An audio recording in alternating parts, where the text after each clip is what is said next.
శ్రీ విష్ణు రూపాయ నమ శివాయ. ఓం శ్రీ గురుభ్యో నమ. అందరికీ నమస్కారం అండి. ఈరోజు వీడియోలో మనకి 2026 సంవత్సరంలో జూలై 29 బుధవారం రోజున గురు పౌర్ణిమ పండుగ అయితే రానుందండి. ఈ రోజున పూర్తి పూజా విధానాలు నియమాలు అన్నీ కూడా క్లియర్గా ఈ రోజు వీడియోలో తెలియజేస్తాను. వీడియోని మాత్రం స్కిప్ చేయకుండా చివరి వరకు చూడండి. ఖచ్చితంగా ఈ రోజున నేను ఈ వీడియోలో ఒక పరిహారం అనేది చెప్తానండి. ప్రతి ఒక్కరూ కూడా ఈ పౌర్ణమి రోజు కనుక చేస్తే అతి శీఘ్రంగా మీ కోరికలకి మంచి పరిష్కారం అనేది దొరుకుతుంది. ఆషాఢ మాసంలో వచ్చేటువంటి పౌర్ణమిని మనము వ్యాస పూర్ణిమ అనే పేరుతో అయితే పిలుస్తామండి. ఎందుకంటే గురువులకు గురువైనటువంటి వ్యాస మహాభగవానుడు జన్మించిన రోజు ఈ వ్యాస పూర్ణిమ అండి. దీనిని మనము గురు పూర్ణిమ అనే పేరుతో కూడా పిలుస్తాము. ఈ రోజున మనకి ఎంతమంది గురువులు అయితే ఉంటారో వాళ్ళందరినీ కూడా ఆరాధిస్తూ ఉంటామండి. దక్షిణామూర్తి స్వామిని, ఆదిశంకరాచార్యులని, దత్తాత్రేయ స్వామిని, సాయిబాబాని, ఇలా అందరినీ ఎంతమంది గురువులు ఉంటారో వాళ్ళందరినీ కూడా మనము ఈ రోజున ఆరాధిస్తూ ఉంటామండి. ఈ రోజున ఎవరైతే పూజ చేయాలి అని అనుకుంటున్నారో వాళ్ళు ఇంట్లో మాంసాహారం అనేది తినకూడదండి, బ్రహ్మచర్యం అనేది పాటించాలి.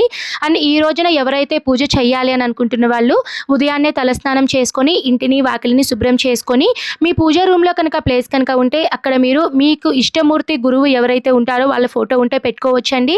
నా దగ్గర సాయిబాబా ఫోటో ఉందండి, అందుకని సాయిబాబా ఫోటో అనేది పెట్టుకున్నాను. అయితే కొన్ని నియమాలు అనేటివి పాటించాలండి. అవేంటంటే చెప్పాను కదండి, మాంసాహారం తినకూడదు అండ్ బ్రహ్మచర్యం అనేది పాటించాలి. గురువుకి ప్రీతికరమైనటువంటి ఎల్లో కలర్ అండి, అందుకని ఈ రోజున మీరు పసుపు రంగు బట్టలతో పూజ అనేది చేస్తే చాలా మంచిది. పసుపు రంగు పుష్పాలతో అలానే పసుపు ఒత్తులతో కూడా పూజ అనేది చేస్తే చాలా మంచిది. గురువు అంటే ఆయనకి ఇష్టమైన సంఖ్య వచ్చేసి 16 అండి. గురువుకి మీరు 16 ఒత్తులతో దీపారాధన కనుక చేస్తే మీ జాతకంలో ఏదైనా సరే గురుగ్రహ దోషాలు ఉన్నా, గురుగ్రహం అనేది బలం తక్కువగా ఉన్నా కూడా గురుబలం అనేది పెరిగే ఛాన్సెస్ అయితే ఎక్కువ ఉంటుందండి. కాబట్టి ప్రతి ఒక్కరు కూడా ఈ చెప్పేటువంటి ఈ నియమాలను అయితే ఈ పరిహారాలను అయితే చేసుకోండి. ముందుగా అయితే నేను గురుబలం పెరగడానికి ఒక చిన్న రెమెడీ చెప్తానండి. మనకి గురువుకి నల్ల శనగలు లేదా తెల్ల శనగలు అండి, మీకు ఏ శనగలు అయితే అందుబాటులో ఉంటాయో వాటిల్ని ముందు రోజు మీరు నానపెట్టుకొని లేదా మీరు పూజకు ఒక 2-3 గంటల ముందు నానపెట్టుకొని ఆ పచ్చి శనగల్ని మీరు ఒక మాలలాగైనా సరే మీరు గురువుకి అయితే వేయచ్చండి. ఏ గురుమూర్తి ఫోటోకైనా వేయచ్చండి.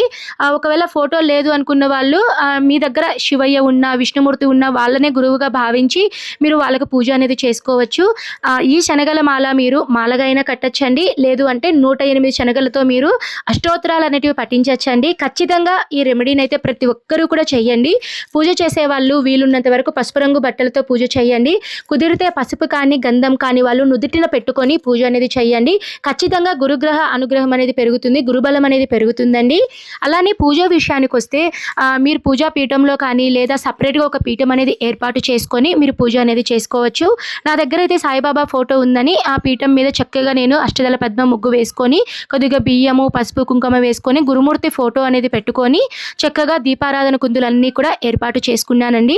అయితే నేను రీసెంట్గా మీషోలో దీపాలు అనేటివి కొన్నాను అని ఎక్కువగా దీపాలు అనేటివి పెట్టుకున్నాను.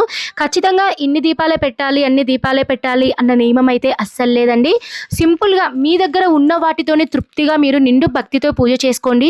భగవంతుడికి కావాల్సింది ఆర్భాటాలు డెకరేషన్స్ ఇవి కాదండి. మనం ఎంత భక్తిగా మనకి ఉన్నంతలో తృప్తిగా పూజ చేసుకుంటే ఖచ్చితంగా ఆ భగవంతుని బ్లెస్సింగ్స్ అనేటివి ప్రతి ఒక్కరికి ఉంటాయి. కనీసం ఏమీ లేకపోయినా ఒక చిన్న బెల్లం ముక్కనైనా సరే పెట్టండి, సరిపోతుంది. గురుమూర్తి ఫోటో పెట్టుకొని దీపారాధన చేసుకున్న తర్వాత ఏ పూజకైనా సరే మనం ముందుగా ఆదిదేవుడు గణపతిని అయితే మనం పూజ అనేది చేసుకోవాలి. చిన్న గణపతి విగ్రహం ఉంటే పెట్టుకోండి, లేదు అనుకున్న వాళ్ళు పసుపుతో చిన్న గణపతిని చేసుకొని ఆ గణపతికి మీరు దీపము ధూపము అలానే ఏదైనా కడ్డీలతో మీరు ధూపం చూపించి దీపారాధన చూపించి ఒక బెల్లం ముక్క కానీ లేదంటే అరటి పండు కానీ మీరు నైవేద్యంగా పెట్టి మీరు స్వామివారికి పూజ అనేది చేసుకోవాలండి. తర్వాత మీ దగ్గర గురుమూర్తి విగ్రహాలు ఏమన్నా ఉన్నా, సాయిబాబా విగ్రహం కానీ దక్షిణామూర్తి విగ్రహం కానీ దత్తాత్రేయుని విగ్రహాలు కానీ ఉంటే ఖచ్చితంగా మీరు అభిషేకాలు అనేటివి చేసుకోండి. ఖచ్చితంగా ఇటువంటి ముఖ్యమైనటువంటి పర్వదినాలలో అభిషేకం కనుక చేసుకుంటే ఎన్నో విశేషమైనటువంటి ఫలితాలు అనేటివి ఉంటాయండి. కాబట్టి కుదిరితే ఉంటే కానీ ఖచ్చితంగా చేసుకోండి, మంచిది. ఏమీ లేకపోయినా నీళ్ళతో అయినా అభిషేకం చేసుకోండి. ఈ విధంగా అయితే నేనైతే పూజకు మొత్తం కూడా సిద్ధం చేసుకున్నానండి. మరి ఏ నైవేద్యం పెట్టాలండి అంటే ఏవైనా పెట్టచ్చండి. ఎక్కువగా సాయిబాబాకి బూందీ అనేది పెడుతూ ఉంటారు, అది కూడా పెట్టచ్చు. లడ్లు పెట్టచ్చు, శనగపిండితో లడ్లు పెడుతూ ఉంటారు. నేనైతే ఈ రోజున ప్రత్యేకంగా గులాబ్ జామ్ అనేది చేసుకున్నానండి. ఆ నైవేద్యంగా అయితే నేను పెట్టుకున్నాను. ఈ నల్ల శనగలు ఉంటాయి కదండి, వాటిని మీరు ఉడకపెట్టి కూడా నైవేద్యంగా నివేదించవచ్చండి. ఏవి లేవు అనుకున్న వాళ్ళు మీ స్తోమత తగ్గట్టు మీకు ఏవైతే అందుబాటులో ఉన్నాయో ఏదైనా ఒక పండు కానివ్వండి, ఏదైనా సరే మీరు పూజలో పెట్టుకోండి, చాలా మంచిది. ఈ విధంగా దీపారాధన ఇవంతా ఏర్పాటు ఏర్పాటు చేసుకున్నాక గణపతి పూజ అంతా అయిన తర్వాత చివరిగా మీరు దత్తాత్రేయునికైతే పూజ చేసుకోవాలండి. సాక్షాత్తు మీరు ఏ గురుమూర్తి రూపంలో పూజ చేసుకుంటున్నారో ఆ స్వామికి కుదిరితే మీరు గురుమూర్తి యొక్క అష్టోత్తరాలు అనేటివి పఠించుకోవాలి. అష్టోత్తరాలు మీరు పుష్పాలతో కానీ, అక్షింతలతో కానీ, లేదా విభూతితో కానివ్వండి, లేదా శనగలతో కానివ్వండి, అష్టోత్తరాలు అనేటివి పఠించుకోండి. అలానే ఈరోజు ఎవరైనా సరే అనారోగ్య సమస్యలతో బాధపడుతున్న వాళ్ళు, ఏదైనా సరే మీకు ఇబ్బందులతో బాధపడుతున్న వాళ్ళు 16 ఒత్తులతో దీపారాధన చేయండి, చాలా మంచిది. ఆ ఒత్తులకి మీరు కొద్దిగా పసుపు అనేది రాసి మీరు దీపారాధన చేసినట్లయితే చాలా మంచిదండి. ఈ విధంగా అయితే గురు పౌర్ణమి రోజైతే మీరు పూజ అనేది చేసుకోండి. పూజ అంతా అయిన తర్వాత చివరిగా మంగళహారతితో నీరాజనం అనేది సమర్పించండి.